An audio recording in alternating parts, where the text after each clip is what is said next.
한국이 또 일본에게 뒤통수를 맞았습니다. 이에 독일과 스페인이 일본이 한국을 왕따시키고 있다며 맹비난하고 있습니다. 도쿄올림픽이 개막한 지 고작 3일밖에 지나지 않았습니다. 예상은 했지만 일본의 한국 때리기는 선을 넘은 수준이 아니라 대놓고 한국을 조롱하고 있습니다. 올림픽의 효자 종목인 양궁에서 한국의 김재덕 선수와 안산이 유메노시마 공원에서 열린 혼성 단체전에서 금메달을 따내며 금메달 축포의 서막을 열었습니다. 경기 뒤 두 선수는 금메달을 목에 걸고 공식 기자회견장을 찾았습니다. 하지만 김재덕 선수는 자신의 이름을 계속해서 호명했지만 선뜻 자리에 앉지 못했습니다. 잠시 영상의 태극기를 봐주시길 바랍니다. 이상한 점을 찾으셨나요? 네, 찾지 못해야 정상입니다. 그럼 이번 태극기의 모습을 잠시 봐주시길 바랍니다. 이상한 점을 찾으셨나요?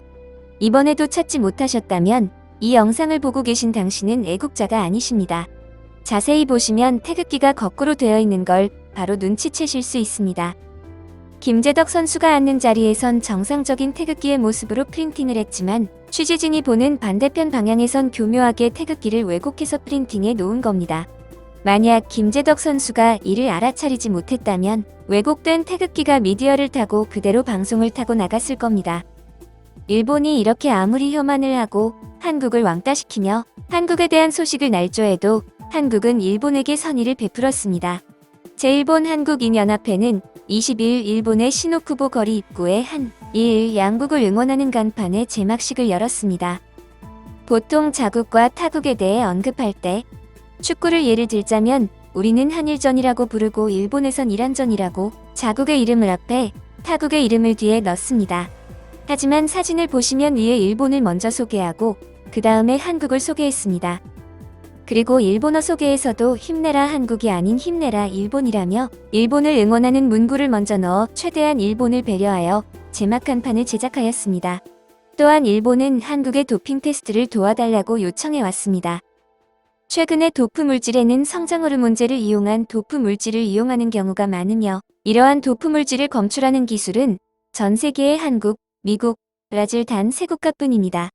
이러한 기술력이 없는 일본은 죽어도 한국에게만큼은 손을 벌리고 싶지 않아 미국과 브라질의 도움을 청했습니다.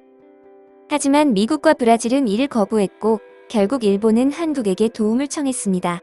이에 많은 한국인은 일본에게 도움을 주지 말자는 여론이 컸지만 키스트의 손정현 센터장은 우리가 해야 할 일이라며 일본의 한국의 도핑 검출진 파견하여 일본 올림픽은 지금 한국의 기술로 도핑 테스트를 하고 있습니다. 하지만 일본이 지금 한국에 하는 짓은 이렇습니다. 또 잠시 영상을 봐주시길 바랍니다. 도쿄올림픽 메달 순위를 소개하는데 한국의 국기를 저 모양으로 만들어버린 것입니다. 원래 변신들 하는 짓거리 수준을 우리는 너무나 잘 알고 있기에 다른 건 넘어갈 수 있지만 대한국인의 아픔과 혼이 담긴 태극기를 저딴 식으로 모욕하는 건 참을 수가 없습니다. 여러분의 귀는 소중하니 잠시 영상의 볼륨을 낮춰주시기 바랍니다. 야 이 시발 스키들아. 전만한 새끼들이 오냐 해줬더니 여러분은 지금 고품격 방송 레알TV를 시청하고 계십니다. 제 채널의 구독자분들은 다 아시겠지만 저는 일본 극혐오론자입니다. 덕분에 광고가 붙지 않거나 어느 순간 영상이 노출되지 않는 경우가 많습니다. 이쯤에서 여러분의 좋아요는 영상 노출 금지를 막아주는 큰 힘이 됩니다.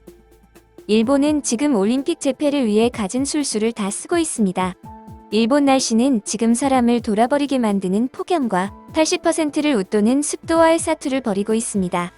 CNN 보도에 따르면 많은 해외 선수들이 일본의 더위와 습도에 적응을 못하고 있고 경기 시간의 일정을 변경해 달라 요구하고 있지만 단 한 건의 의견도 받아들여지지 않고 있으며 그들의 상대는 선수가 아니라 더위와 날씨가 될 것이라고 말했고 결국 이러한 일이 현실이 되고 있는데요. 양궁 경기에서 러시아 선수가 경기 도중 기절한 사건이 발생했고 일본 테니스 간판 스타 오사카 나오미의 라이벌이자 여자 테니스 랭킹 세계 1위 바티 선수가 1회전에서 탈락하였는데요. 바티 선수의 경기 후 인터뷰에서 경기장 환경이 너무 덥고 이런 환경에서 시합하라는 것은 무리이기 때문에 패배해도 좋으니 빨리 더위를 식히고 싶은 마음뿐이라고 말했습니다. 이에 일본 측에선 기온이 선수에 미치는 영향을 줄이기 위해 광범위한 대책을 강구하고 있다 라고 밝혔습니다.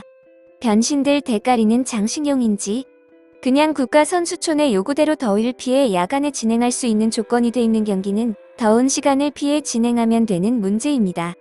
어떠한 광범위한 대책을 강구하고 있을까요?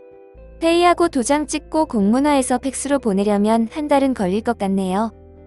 또한 우리 여자 핸드볼 선수단이 공항을 빠져나오는데 무려 5시간이 걸렸으며 상당히 피곤한 상태인데 우리 선수들을 숙소에서 훈련 장소로 이동시켜주는 버스가 예정보다 늦게 도착했고 더 황당한 건 현지 버스 운전사가 훈련장의 위치를 모른다며 1시간을 뺑뺑이 돌리는 계획적인 황당한 일이 생겼습니다.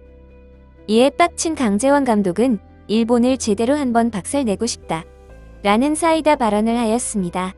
또한 일본의 의사노조의 말에 따르면 전 올림픽 조직위원회 모리 위원장으로부터 한국팀 의료 지원은 후순위로 미루라는 황당한 지시를 받았다고 밝혔으며 또한 이번 수구 경기가 개최될 예정인 다츠미 국제수영장에서는 1급 발암물질인 성면이 검출되었고 세계수영협회는 트라이애슬론과 오픈워터 수영 경기장의 수질이 매우 더럽다. 물에서 똥냄새가 난다. 이대로는 참가가 불가능하다. 고 밝혔으나 일본 측은 오다이바마는 도쿄를 품고 있는 바다이며 도쿄올림픽의 이상적인 장소라며 개선의 의지를 보이지 않고 있습니다. 이뿐만이 아닙니다. MBC에서 우크라이나 선수들의 입장 모습에서 국가를 소개하는 이미지에 체르노빌 사건의 이미지로 소개하는 실수를 하는 방송이 나가자 올림픽 관련 뉴스는 일본의 금메달 소식이나 개막식 관련 뉴스보다 비중 있게 반복적으로 다루고 있습니다. 이러한 모습을 보다 못한 유럽의 국가들이 한국과 함께 일본을 비판하기 시작했는데요. 한국이 외로운 싸움을 하는 와중에 반가운 소식이 아닐 수 없는데요. 이 중 한국의 편에 서서 싸워주는 대표적인 국가가 독일과 스페인입니다. 독일은 올림픽에서 일본의 숨겨진 면을 봤다. 또한 일본은 한국에 대해 왕따를 시키고 있다고 밝혔고 특히 스페인은 일본을 강하게 비판하고 있습니다. 특히 일본이 한국 대통령에 대해서 마스터베이션이란 표현을 한 것은 믿을 수 없는 일이라며 한국과 함께 감정이 섞인 보도로 강력히 비판하고 있습니다. 일본은 독일과 영국, 프랑스, 이탈리아 정도만 유럽으로 생각하고 있고 나머지는 자신들보다 낮게 차별을 하고 있다고 한 것입니다. 이에 스페인에서는 오랫동안 일본에서 무시해온 역사가 있어 이번에 폭발한 것으로 보이는데요. 따라서 그 누구보다 도쿄올림픽이 망해가는 것에 대해 잘됐다는 모습을 보이고 있습니다. 도쿄올림픽의 폐막식까지는 아직 13일이나 남았는데요. 앞으로 또 어떠한 일이 벌어질지 알 수가 없네요. 부디 일본만 빼고 모든 선수들이 건강하게 올림픽을 마무리하길 바랍니다. 레알TV는 여러분들이 남겨주신 댓글을 하나도 빠짐없이 감사히 확인하고 있습니다. 소중한 의견 남겨주시면 다음 영상을 제작하는 데 반영하도록 하겠습니다. 감사합니다.